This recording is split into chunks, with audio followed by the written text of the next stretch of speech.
The results are in for Germany's national elections. And here at DW News, based in Berlin, we'll explain how this might impact the Asia region. We do not yet know who the next chancellor will be. That will take time as the political parties now negotiate to form a coalition government. One thing to keep in mind, the new chancellor and the new foreign minister tend to come from different parties. Here are where things stand. The center-left Social Democrats have the tiniest of leads with about 26% of the vote. The conservative CDU-CSU, Merkel's party, comes second. Either one could form a coalition government with other supporting parties. So, how is Asia reacting to this news? We start with DW's Amrita Chima in India and journalist Fabian Kretschmer in China. Fabian, it might be too soon for Chinese leadership to say anything just yet, but any early headlines from state media, and do we know what Beijing most wants in the post-Merkel world? Yes, Angela Merkel has visited China a dozen times, and the end of her chancellorship was actually covered really with a lot of nostalgia by the state media here.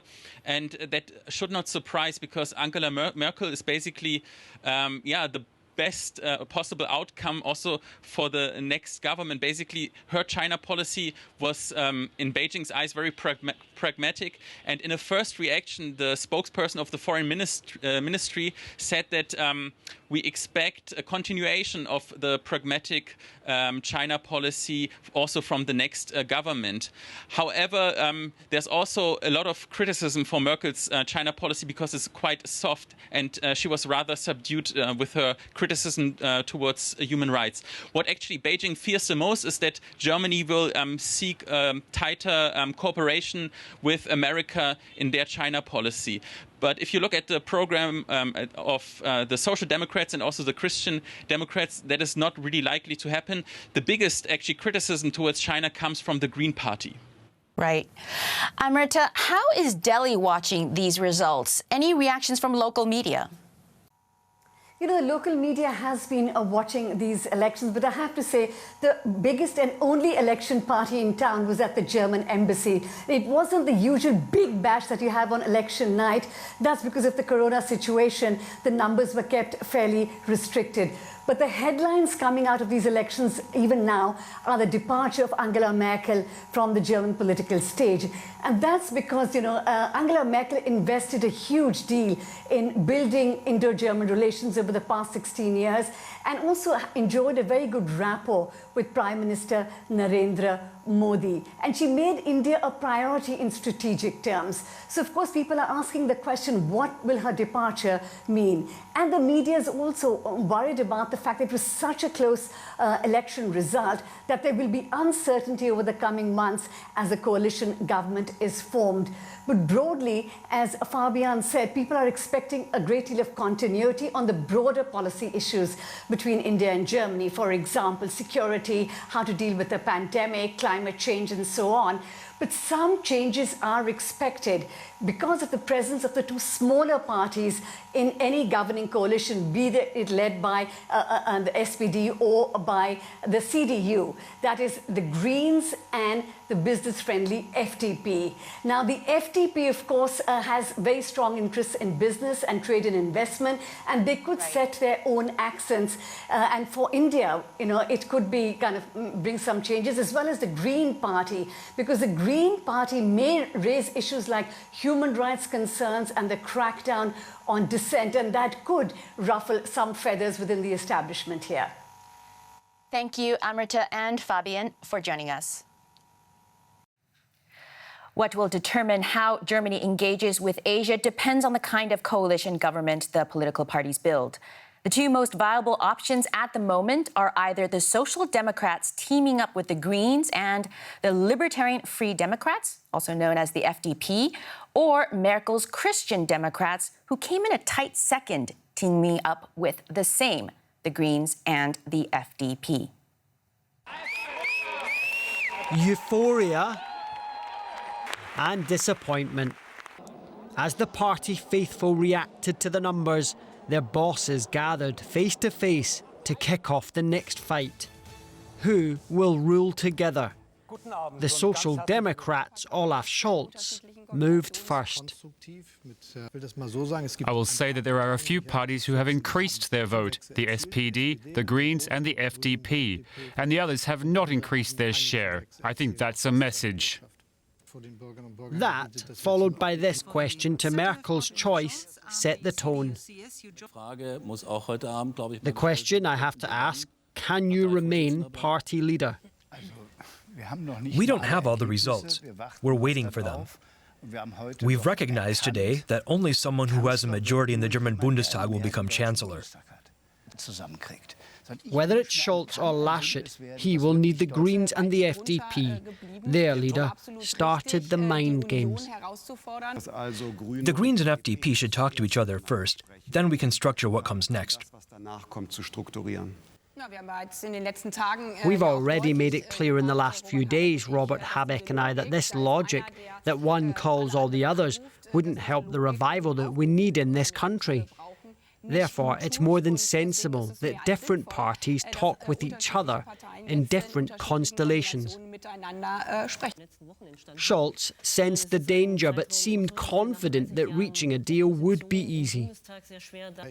I have always said that there are lots of overlaps with my neighbor, but just the two of us won't be enough. It'll have to be 3 parties. I think we will settle this fairly quickly. Despite the disastrous result, Laschet refused to give up hope. The party in first was not always the one that provided the Chancellor. The great task of the democratic parties is to see where there is the greatest common ground. Sounds simple enough, but in Germany's multi-party system, anything but. Joining us in the studio is DW's chief international editor, Richard Walker. Richard, when it comes to foreign policy, is China the biggest challenge for this next government? Yeah, Melissa, I think you can say pretty clearly that it is at the very top of the list. And that doesn't make Germany unique. After all, you know, the entirety of the West is really being confronted, and this has become into sharpest relief in the last couple of years, really, confronted with this challenge of a rising superpower in China that's increasingly forthright in its application of authoritarian power, both within its borders and outside them. And particularly, you know, the United States is facing the challenge of trying to manage its intensifying competition with China in a way that doesn't lead to the risk of ending up in a hot war, which is something that many analysts are really worried about. Now, for Germany, this is a particularly acute situation, because Germany's business ties with China are really massive. And that is something that has emerged out of the Angela Merkel era. As we just heard from Fabian earlier there in Beijing, Angela Merkel has had a very pro-engagement policy for the last 10 or 12 years with China in particular. And this has led to a huge flourishing of business ties between Germany and China. And Germany, different from some countries in the West, it doesn't just import a lot of goods from China, it exports enormous amounts of goods to China. So some see even an economic dependency on China. So this is a massive challenge to negotiate this sort of tightrope walk that many see going ahead. Now, the Greens have been vocal about China's human rights record and have pushed for a tougher position against Beijing. They're very likely to be part of any coalition government. So how much of an influence will they have on Germany's foreign policy in regards to China? Well, it depends on the exact constellation of the government, as we've just heard earlier. Now we're entering this period of horse trading between the parties trying to come up with a coalition. There's a very good chance that the Greens could end up with the foreign ministry. So essentially the ministries get dished out between the parties as part of the coalition arrangements. The other alternative is that the Free Democrats, the Liberal Party, could get the foreign ministry, and they're also very outspoken on human rights. So it's a likely outcome of this election that whoever is foreign minister will be have a much stronger position on human rights. That could definitely lead to more friction with China. We heard from Fabian earlier that the spokesperson of the foreign ministry already saying that they seek a pragmatic relationship with China. That's the sort of thing that they don't see as pragmatic. Western countries criticizing them over their human rights record. So it could be interesting times ahead. But we should stress that in a coalition, no one party can really dominate the agenda. And remember that the leading party will either be the Conservatives or the Social Democrats. We can expect from both of those parties a bit more of the continuity of the approach that, broadly speaking, Merkel has had. Got it. So there will be change, but perhaps nothing too big. Now, Germany has a big influence on EU foreign policy. And of course, the EU recently released its new Indo-Pacific strategy. How might these election results influence that policy? Well, I think you can certainly see, whether it's the Free Democrats or the Greens, you can see either of these two parties wanting to take a more active role, really, in shaping not just within the EU, but also within NATO. For instance, the Free Democrats, they say that they want to see a clearer strategy, I'm reading from their policy paper here, in dealing with China, cooperation with NATO and democratic partner states in Asia. Now, this is kind of unfinished business, really, from the end of the Angela Merkel government. I was just with Heiko Maas, the outgoing foreign minister in the United States for the UN General Assembly talks, and he was saying to me as well that he really wants to see the European Union and the Americans and partners in the region coming up with a much more unified strategy of how to deal with this region, the Indo-Pacific. So in a way, that is a kind of an issue that bubbled up towards the end of the Merkel government and is now going to see new follow-through. I think either of those parties are going to be very engaged in those debates in the years ahead. Richard, thank you so much for joining us. And that's it for the show. There's other news and analysis from the region, as always, on our website, dw.com/Asia. And you can follow us on Facebook and Twitter as well. Thanks for joining, and we'll see you tomorrow. Goodbye.